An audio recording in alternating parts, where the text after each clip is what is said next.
브랜드는 선입견과 편견이다. 그래서 소비자가 우리 브랜드를 어떻게 생각하는가? 이게 가지는 의미는 우리가 생각하는 것 이상으로 큽니다. 그리고 선입견과 편견이기 때문에 진실과는 거리가 멀 수도 있어요. 그래서 마케팅은 그 선입견과 편견을 관리하고 이용할 수 있어야 됩니다.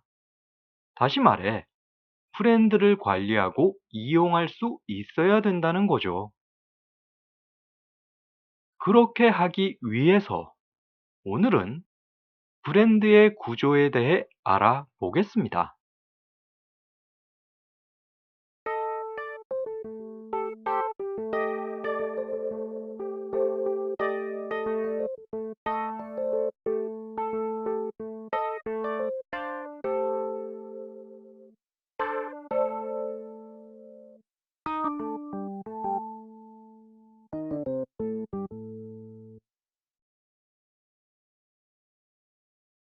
우리가 다른 사람을 알 때는 크게 네 종류가 있습니다.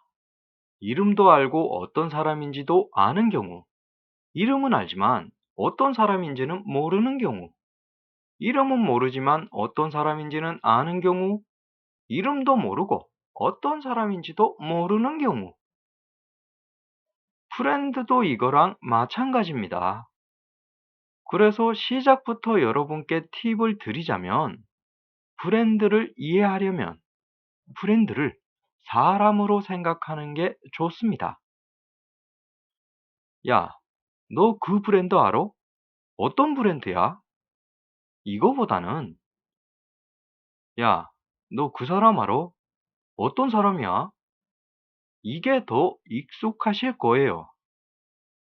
브랜드라는 것도 결국은 사람처럼 소비자에게 알려지고 기억되는 게 목적입니다. 다시 말해, 소비자와 친해지는 거죠.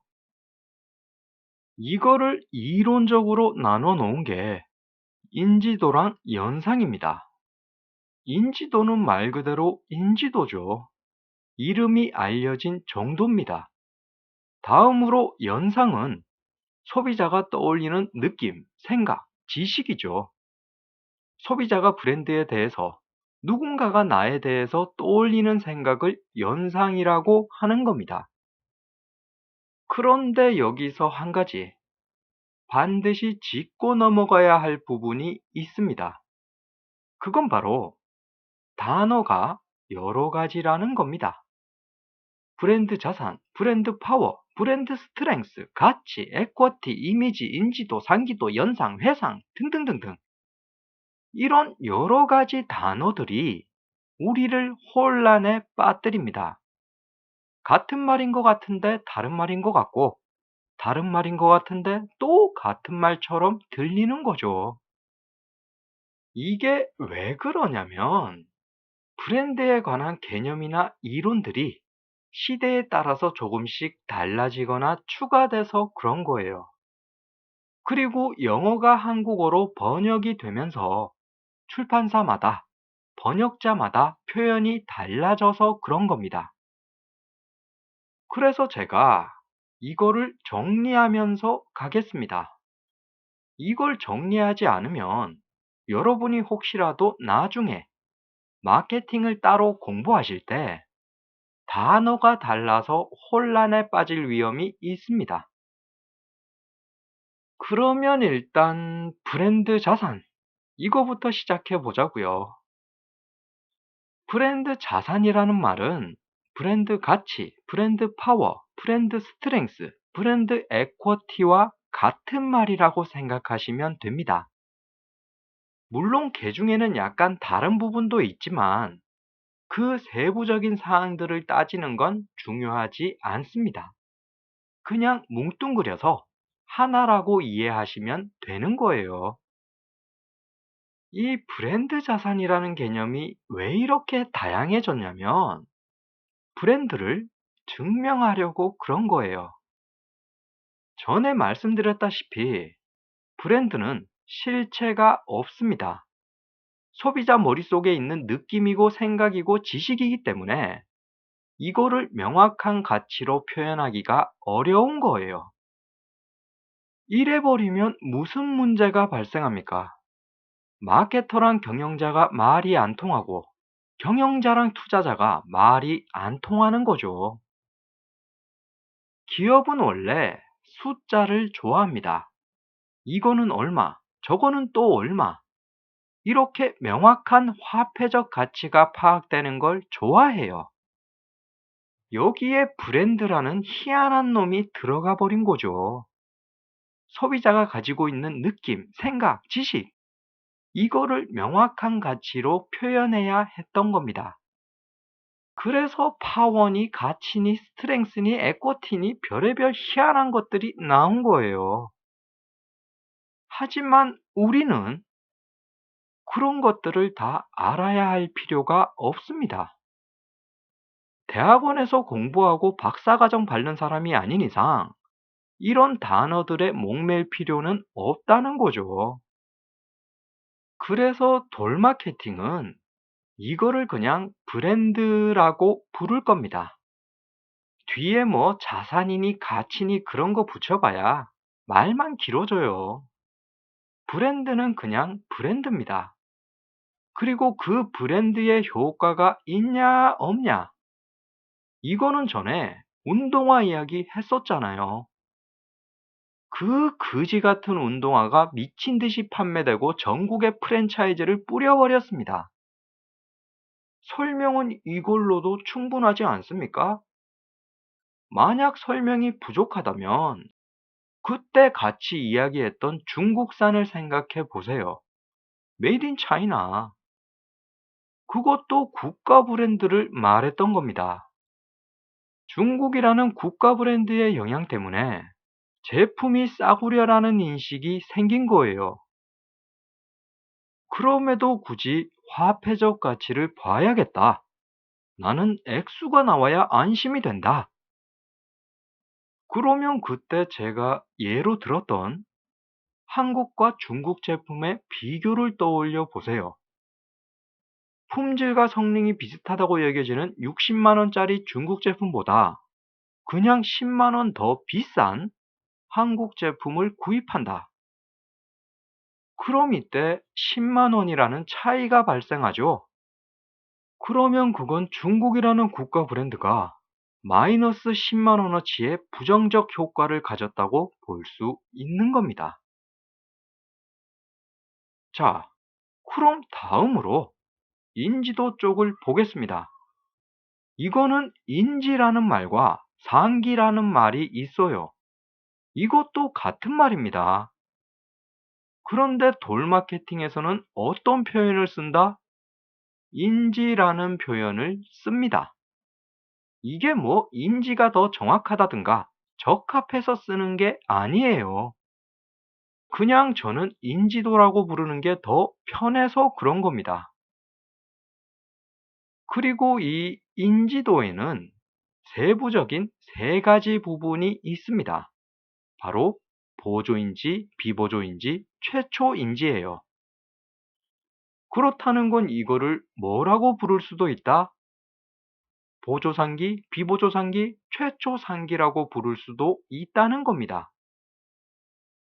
그리고 보조인지랑 비보조인지 같은 경우에는 이거를 진짜 번역을 누가 한 건지 모르겠는데 이거를 브랜드 제인, 브랜드 회상이라고 하는 경우도 있어요.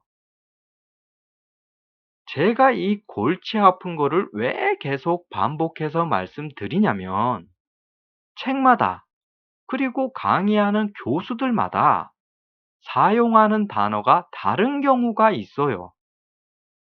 여기서 여러분이 혼란에 빠지면 안 된다는 거죠. 심지어 어떤 책이나 교수들은 이것저것 섞어서 사용하는 경우도 있습니다. 브랜드 인지도라 그래놓고 그 밑에 세부 사항을 말할 때는 브랜드 제인, 비보조인지, 최초상기 이래버려요. 이러면 잘 모르는 사람들은 인지와 상기가 전혀 다른 거라고, 브랜드 제인은 뭔가 지 혼자 동떨어져 있는 놈이라고 생각한다는 거죠. 야, 브랜드 제의는 알겠는데, 그럼 보조인지는 뭐야? 그래서 제가 설명을 해줍니다. 그러면 다음에 뭐라 그러는 줄 아세요? 아, 그렇구나. 그럼 보조인지는 알겠는데, 보조 상기는 또 뭐야? 이런 어이없는 상황이 벌어진다는 거죠. 이거는 그 사람 잘못이 아니에요. 잘못을 따지자면 출판사가 잘못이고 번역자가 잘못이고 가르치는 사람이 부주의한 겁니다. 그러니까 여러분은 이게 다 같은 거라는 걸 아셔야 돼요. 나중에 어떤 책을 보는데 거기서 다르게 표현한다고 이거 뭐지? 이러면 안 된다는 겁니다.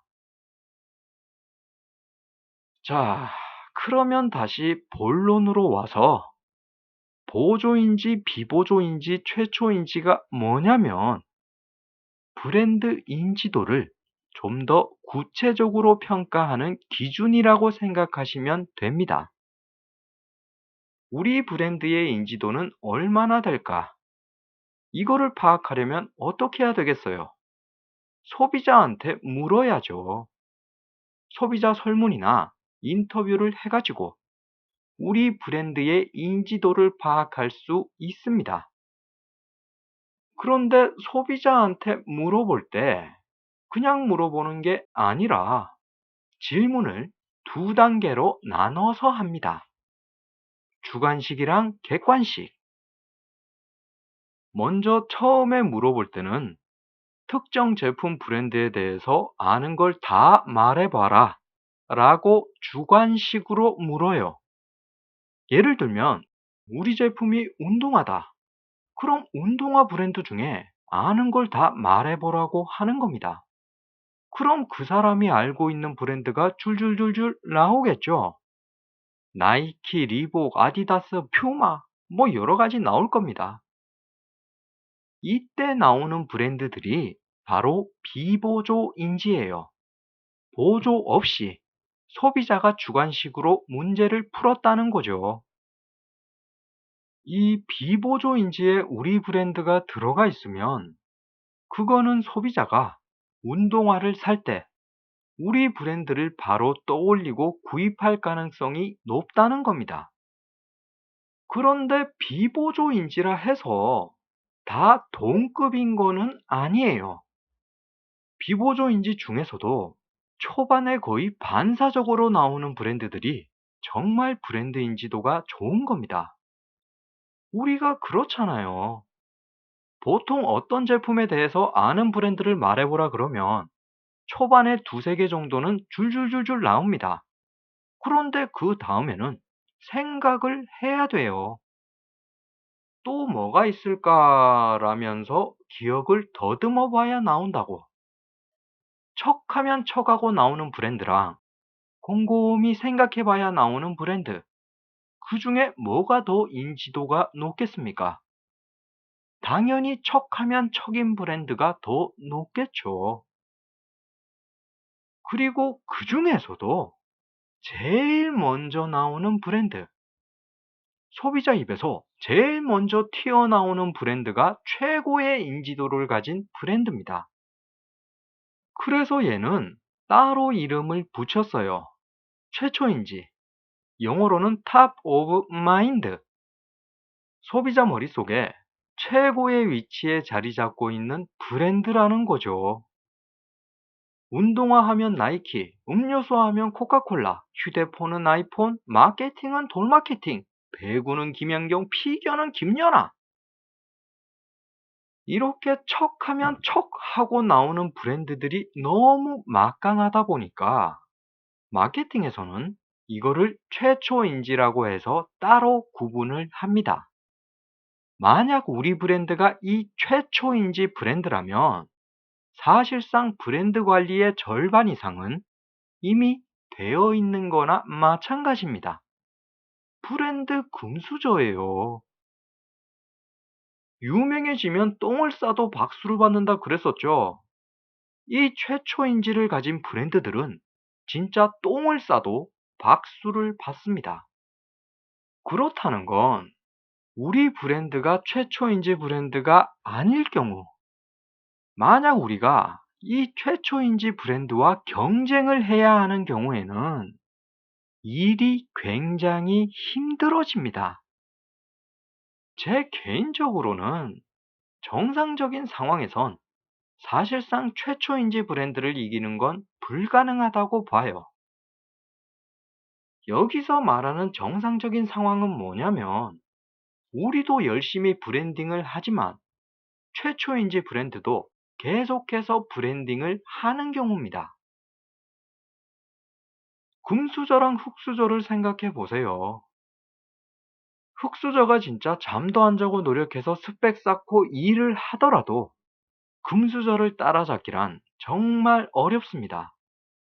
그런데 알고 보니까 금수저도 잠도 안 자고 노력하고 일을 해. 이러면 흙수저가 금수저 따라잡는 거는 사실상 불가능한 거예요. 우리가 아는 일반적인 금수저는 뭡니까? 노력도 안 하고 일도 안 하고 그냥 흥청망청 돈지랄이나 하면서 사는 게 금수저잖아요. 그런데 브랜드 세계에서의 금수저는 흙수저만큼이나 노력을 하는 금수저입니다.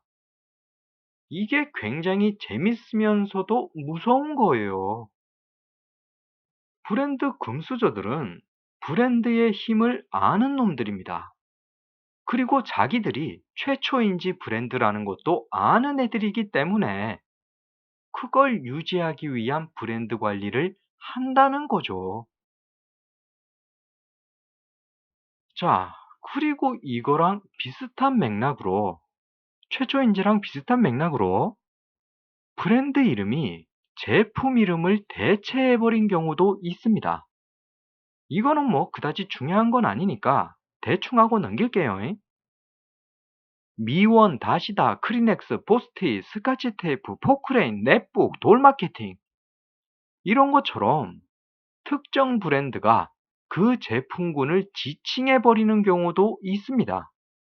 이거는 주로 선도 브랜드에 의해서 발생하는데 선도 브랜드라는 건 그 제품군을 최초로 시작한 브랜드입니다.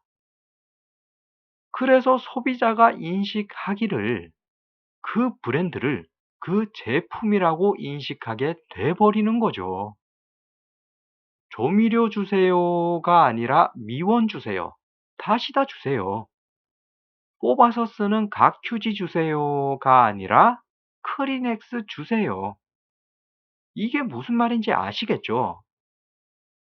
브랜드명이 아예 그 제품군을 지칭해버렸기 때문에 최초인지의 한 가지 형태로도 볼 수 있는 겁니다.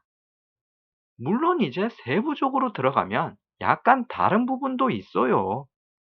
그런데 그건 중요하지 않으니까 대충 넘어가겠습니다. 그러면 이제 비보조인지랑 최초인지는 뭔지 알았고 남은 건 보조인지네요. 객관식 보조인지. 이거는 소비자한테 브랜드들을 쭉 보여주는 겁니다. 자, 여기 있는 브랜드 중에 당신이 알고 있는 거에 동그라미를 쳐라. 이런 식으로 객관식 보기를 주는 거예요. 그렇다는 건 뭐겠습니까? 비보조 인지보다는 인지도가 좀 떨어진다는 거죠. 소비자가 알고는 있지만 스스로 생각해낼 수는 없는 브랜드라는 겁니다. 그러면 여기서 여러분의 기억을 되살려 보겠습니다. 소비자 의사결정 과정. 이거 아직 기억하시는 분 계실 거예요. 그럼 지금 우리가 알아보고 있는 브랜드 인지도는 여기서 어느 단계에 작용할까요?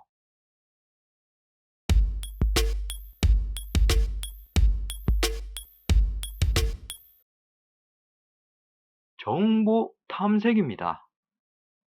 소비자가 어떤 문제를 인식하고 그 문제를 해결하기 위한 정보를 탐색할 때 우리 브랜드가 소비자 머릿속에 딱 떠오를 수 있는 거죠. 소비자 머릿속에 딱 떠오른다. 척하면 척. 비보조인지가 효과를 내는 겁니다. 그럼 보조인지는 아무런 효과가 없느냐? 그건 아니에요.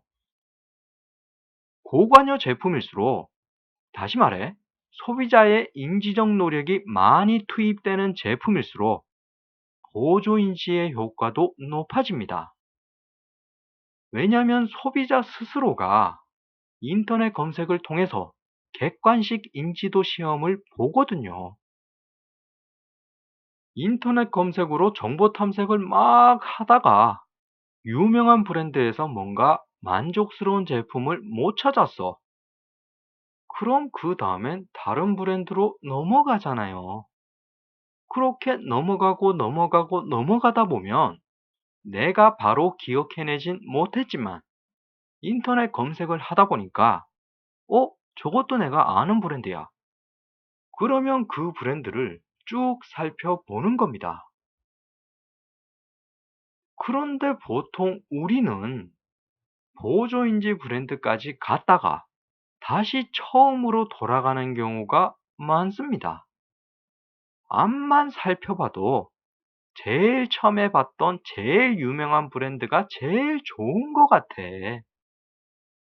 요게 왜 그럴까? 요것도 다 이유가 있습니다. 브랜드 인지도가 높으면 그 자체로 브랜드의 힘이 됩니다. 유명한 브랜드는 유명하다는 것 자체로 긍정적인 선입견을 가진다는 거죠. 그래서 우리가 정보 탐색 다음 단계인 대안 평가에서 제일 유명한 브랜드로 다시 되돌아가는 겁니다. 암만 비교를 해봐도 잘은 모르겠지만 유명한 브랜드가 더 좋은 것 같거든. 이게 정말 중요한 부분이에요.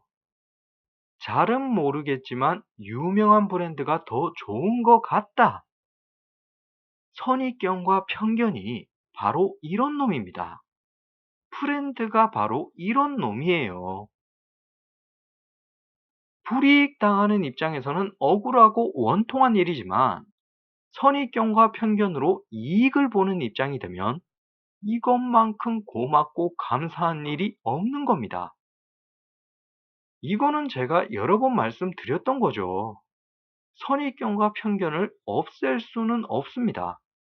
그러면 우리는 어떻게 해야 될까? 그걸 이용해야 되는 겁니다. 그럼 이제 마지막으로 브랜드 연상에 대해 알아보겠습니다. 브랜드 연상과 같이 쓰일 수 있는 말은 브랜드 회상, 그리고 브랜드 이미지입니다. 브랜드에 대한 생각을 연상한다, 회상한다. 소비자가 브랜드에 대해 떠올리는 이미지, 다 같은 뜻입니다. 그래서 어떤 말을 쓰든지 상관은 없는데 저는 그냥 연상이 더 편하기 때문에 브랜드 연상을 쓰겠습니다. 제가 전에 첫사랑 얘기했었죠. 그분도 연상이었습니다. 자, 그래서 이 브랜드 연상은 우리가 머릿속에 떠올리는 브랜드에 대한 느낌이나 생각, 지식을 뜻합니다. 마케팅 8번에서 이 연상을 한번 나열해 봤던 게 돌 마케팅이죠. 돌 마케팅을 하나의 브랜드로 보자면 마케팅, 또라이, 못생김, 스토커라는 연상이 떠오릅니다. 여러분이 돌 마케팅에 대해서 떠올리는 느낌과 생각과 지식인 거죠. 그런데 여기서 아주 재밌는 부분을 알려드릴게요. 방금 말씀드린 그 연상들은 누가 만든 겁니까? 여러분이 생각하는 돌 마케팅에 대한 연상들, 그게 여러분 스스로 만든 겁니까? 요거 확실하게 대답하기 힘들 거예요. 왜냐면 돌 마케팅에 대한 연상은 제가 만들어낸 연상이거든요. 여러분이 그런 생각을 가지게끔 제가 돌 마케팅을 만든 겁니다. 이것처럼 브랜드에 대한 연상은 브랜드 관리자가 만들어낼 수 있습니다. 그런데 마구잡이로 만드는 건 아니에요. 연상을 만들 때는 크게 두 가지 분류로 나눠서 만듭니다. 제품 속성 그리고 비제품 속성. 이거는 뭐 말 자체에서 느낌이 바로 오시죠. 제품 속성은 말 그대로 제품과 관련된 연상이에요. 제품의 특징이나 기능에 근거한 연상입니다. 그리고 비제품 속성은 말 그대로 제품과 관련이 없는 연상, 주로 어떤 느낌이라든가 감성적인 연상을 뜻합니다. 그래서 이거를 이성과 감성으로 나누는 경우도 있어요. 이성적 연상, 감성적 연상. 하지만 이성과 감성이라는 건 개념의 범위가 좀 넓다 보니까 주로 사용하는 말은 제품 속성과 비제품 속성입니다. 그러면 이제 돌 마케팅의 연상을 제품 속성과 비제품 속성으로 나눠보자고요. 마케팅, 또라이, 못생김, 스토커. 이 중에 제품 속성은 뭔 것 같습니까? 일단 바로 하나 나올 거예요. 마케팅. 마케팅을 알려준다. 이거는 100% 제품 속성입니다. 돌 마케팅의 기능에 근거한 연상이죠. 그리고 또라이라는 것도 사실 제품 속성입니다. 이거 오해하시는 분이 계실 텐데, 또라이라는 연상은 제가 돌 마케팅을 재밌게 만들기 위해서 넣은 거예요. 사실 저는 또라이가 아닙니다. 굉장히 젠틀하고 진중하고 매너가 넘칩니다. 하지만 돌 마케팅을 재밌게 하기 위해서 또라이인 척 하는 거예요. 사실 나는 뭐다? 젠틀맨이다. 그럼 다음으로 못생겼다, 스토커다. 이거는 뭐겠습니까? 비제품 속성이죠. 이거는 돌 마케팅이라는 제품과는 직접적인 관계가 없는 속성입니다. 그럼 제가 도대체 왜 이런 비제품 속성을 넣은 거냐? 바로 연상작용을 노린 겁니다. 돌 마케팅은 솔직하다 라는 연상을 이끌어내기 위해 넣은 거예요. 연상이라는 건 그거 자체로 끝나는 게 아닙니다. 사람이 가지는 느낌과 생각과 지식은 다른 뭔가로 계속해서 이어지고 퍼져나가는 경향이 있어요. 나는 못생겼고 다른 사람을 관찰하는 걸 좋아한다. 제가 이런 말을 했던 거는 그런 제 치부를 공개함으로써 솔직함이라는 연상을 끌어내기 위해서입니다. 물론 이거는 성공했을 때 이야기입니다. 제가 기획한 대로 솔직함이라는 연상이 이어져야 의미가 있는 거지.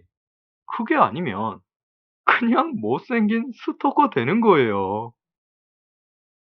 그리고 이거랑 똑같은 게 제품 속성인 마케팅에도 있습니다. 사람들이 가진 마케팅에 대한 부정적인 선입견과 편견. 이게 돌 마케팅에서 나온 겁니까? 아니죠. 제가 뭐 돌 마케팅으로 사기를 친 것도 아니고 거짓말을 한 것도 아닙니다. 하지만 돌 마케팅을 모르는 사람들은 마케팅에 의한 부정적인 연상을 돌 마케팅에다가 그대로 적용시킨다는 거죠. 왜냐하면 이름에 마케팅이 들어가 있으니까. 그래서 브랜드 연상을 만들고 조사할 때는 계속해서 물고 들어갑니다. 예를 들면 이런 거죠. 돌 마케팅에 대해서 어떻게 생각하세요? 그럼 다음으로 마케팅에 대해선 어떻게 생각하세요? 그러면 그 다음으로 사기꾼에 대해선 또 어떻게 생각하십니까? 말을 잘하는 사람에 대해선 어떻게 생각하세요? 이렇게 계속해서 소비자의 머릿속을 파고드는 거죠. 그렇게 소비자 머릿속에 있는 연상들을 조사해서 그 중에 우리 브랜드의 불리한 연상은 억제하고 유리한 연상은 더 강화시키는 겁니다. 물론 그렇다고 해서 무조건 모든 연상을 끝까지 조사해야 되는 거는 아니에요. 이거는 엄청나게 비효율적인 짓이지. 그래서 보통은 2차 연상까지만 조사하면 됩니다. 1차적으로 어떤 연상이 떠오르면 거기서 바로 연결될 수 있는 2차 연상까지만 조사한다는 거죠. 공모전을 위해서 기획을 하는 학생들은 2차 연상까지만 해도 충분합니다. 자, 그러면 이쯤에서 아마 이런 생각을 하는 분이 계실 거예요. 브랜드 인지도랑 브랜드 연상 중에 뭐가 더 중요하냐? 그리고 그 둘 중에 뭐가 더 먼저냐? 이거에 대한 답을 드리자면 둘 다 중요하고 두 가지를 같이 합니다. 참 성의 없는 대답이죠. 그런데 그게 맞아요. 사실 이건 상식적인 부분입니다. 마케팅을 하면 당연히 인지도가 오르겠죠. 그런데 마케팅을 그냥 해요? 동네방네 다니면서 돌마케팅, 돌마케팅 이러고 외치기만 하면 됩니까?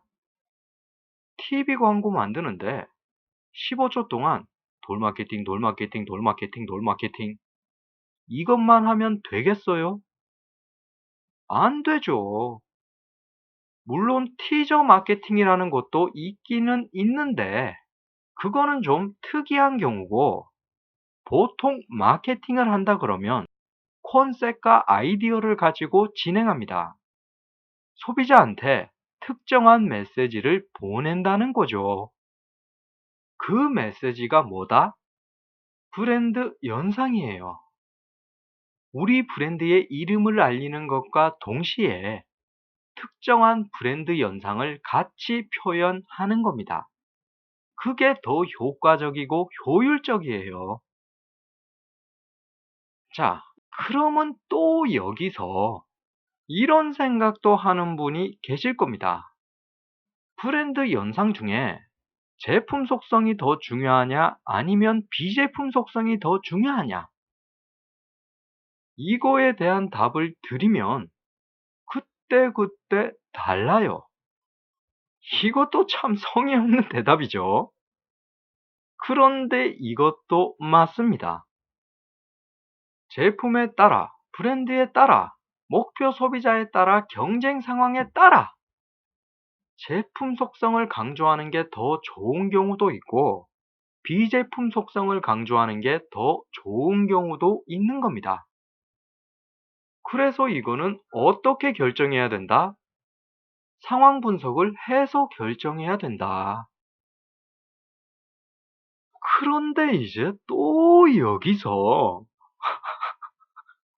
죄송합니다. 뭐가 계속 나와요. CBBE라는 이론이 있는데 이 이론에서는 이거를 다 조화롭게 그러니까 인지도랑 제품 속성 연상이랑 비제품 속성 연상을 다 조화롭게 관리해야 된다고도 합니다. 그런데 이것도 어떻게 보면 정말 성의 없는 이론이지 않습니까? 이게 국영수를 중점적으로 공부하라는 거랑 뭐가 달라요? 인지도 높고 제품 비제품 연상도 높으면 당연히 브랜드가 강해지는 거죠. 다만 여기서 생각해 봐야 할 부분은 브랜드 연상에 있어서 어느 한쪽에만 치우치는 건 강력한 브랜드가 될 수 없다는 겁니다. 제품 연상, 비제품 연상이 서로 균형 있게 맞춰져야지 어느 한쪽으로 확 쏠려버리는 거는 브랜드를 키우는데 좋지 않다는 거예요.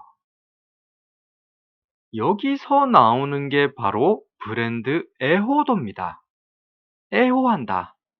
소비자가 어떤 브랜드를 애정을 가지고 좋아한다는 거죠. 이거를 뭐 브랜드 충성도, 선호도, 로열티라고 말하기도 하는데 돌 마케팅은 그냥 애호도라고 할 겁니다. 그런데 이 중에 충성도 있죠. 브랜드 충성도. 이거는 좀 기분 나쁘지 않습니까? 소비자가 브랜드한테 왜 충성을 해? 개소리 하지 말라 그래요. 그냥 소비자가 어떤 브랜드를 좀 더 좋아하는 거지. 충성도라는 표현을 쓰는 거는 아닙니다. 이거는 브랜드가 깝치는 거예요. 브랜드 주제에 어딜 감히 소비자한테 충성을 받으려고 그래? 어? 자, 아무튼 이 브랜드 애호도라는 거는 소비자가 그 브랜드를 좋아하고 계속해서 반복 구매하는 상태를 말합니다. 쉽게 말해서 소비자랑 브랜드가 친구가 되는 거예요. 우리가 친구라고 부르는 거는 어떤 사람입니까? 서로 좋아하고 서로 믿어주고 자주 만나고 그런 사람을 친구라고 부르잖아요. 브랜드라는 것도 소비자와 친구가 될 수 있는 겁니다. 그러면 브랜드가 소비자랑 친구가 되려면 어떻게 해야 되겠습니까? 인지도 높이고 제품 연상, 비제품 연상을 높여야 되는 거죠. 소비자가 브랜드를 좋아하게끔 브랜드 관리를 해야 되는 겁니다. 그래서 이 브랜드 애호도라는 거는 브랜드의 궁극적인 목적이라고도 볼 수 있어요. 처음에 말했던 브랜드 자산, 가치, 에쿼티 그런 개념들과 같은 거라고도 볼 수 있는 겁니다. 브랜드와 소비자가 친구가 돼서 오래도록 같이 지내는 거죠. 여러분도 한번 생각해 보세요. 여러분한테도 친구 같은 브랜드가 하나쯤은 있을 겁니다. 여러분이 좋아하고 오래도록 반복 구매를 했던 브랜드가 있을 거예요. 만약에 그런 브랜드가 없다면 돌 마케팅이랑 합시다. 나랑 친구 먹어요. 어? 우리가 친구라 그런다고 반드시 잘나고 유명한 애들만 있는 거는 아니잖아요. 친구들 중에는 나보다 못나고 또라이 같은 놈이 하나씩은 있습니다. 돌 마케팅이 그런 친구가 될 수 있다는 거죠. 여러분보다 못나고 또라이 같은 놈이 여기 있습니다.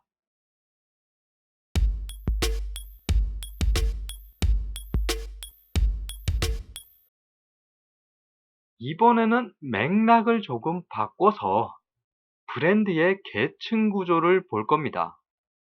요거는 되게 쉽고 간단한 거니까 그냥 편하게 들으시면 될 겁니다. 브랜드에는 여러 가지 계층이 있어요. 국가 브랜드, 기업 브랜드, 사업부 브랜드, 제품 브랜드. 예를 들면 스마트폰 브랜드 중에 라는 건 어때요? 국가 브랜드는 한국이고 기업 브랜드는 이에요. 사업부 브랜드는 전자이고 제품 브랜드가 입니다. 그런데 이런 브랜드 계층이 긍정적인 효과를 낼 수도 있지만 때로는 부정적인 효과를 내는 경우도 있습니다.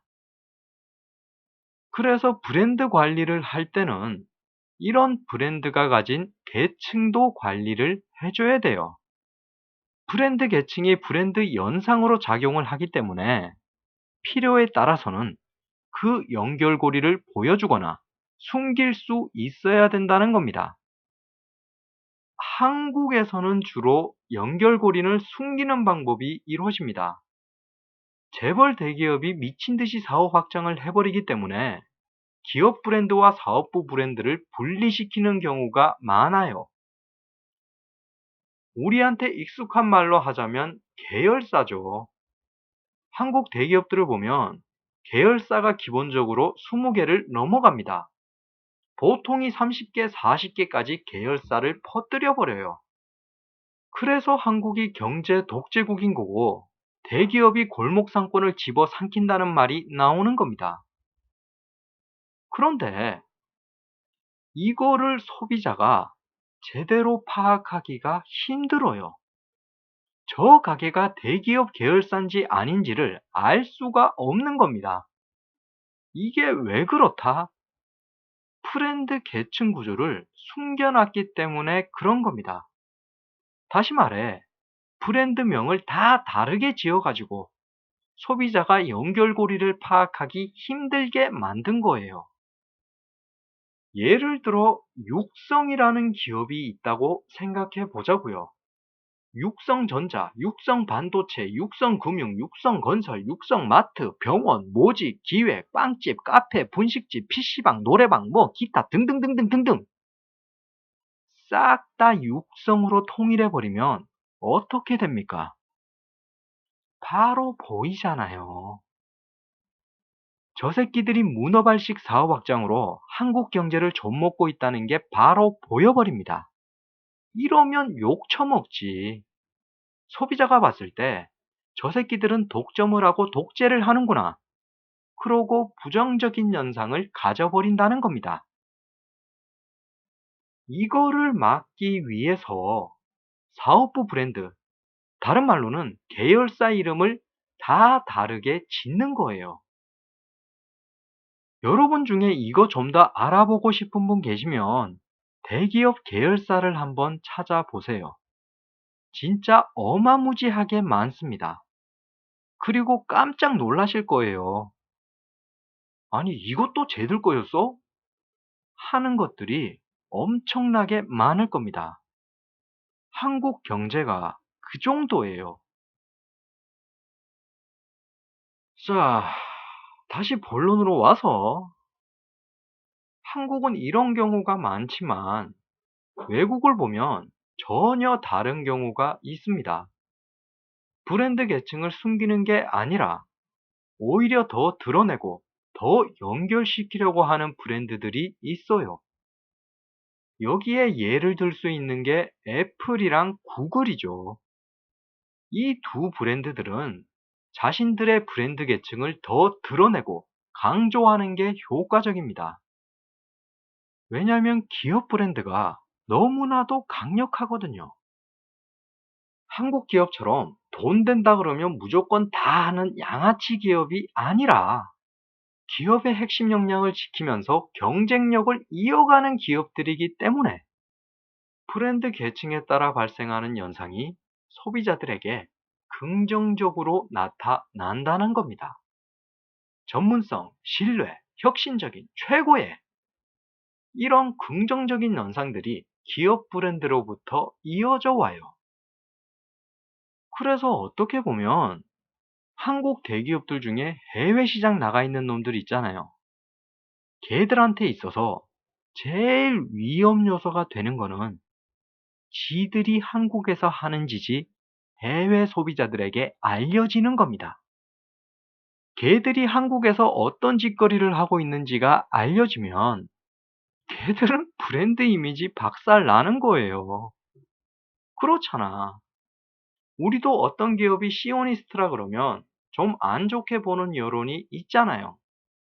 그것과 마찬가지로 해외에서 잘 나가는 한국 대기업이 자국에서 얼마나 추악한 짓거리를 하고 있는지가 알려지면 그거는 굉장히 타격이 클 겁니다. 가뜩이나 가격 말고는 그다지 경쟁력도 없는데 걷다가 브랜드까지 박살나버리면 정말 깝깝해지는 거죠. 부디 그런 일이 없기를 바랍니다. 한국 대기업 화이팅!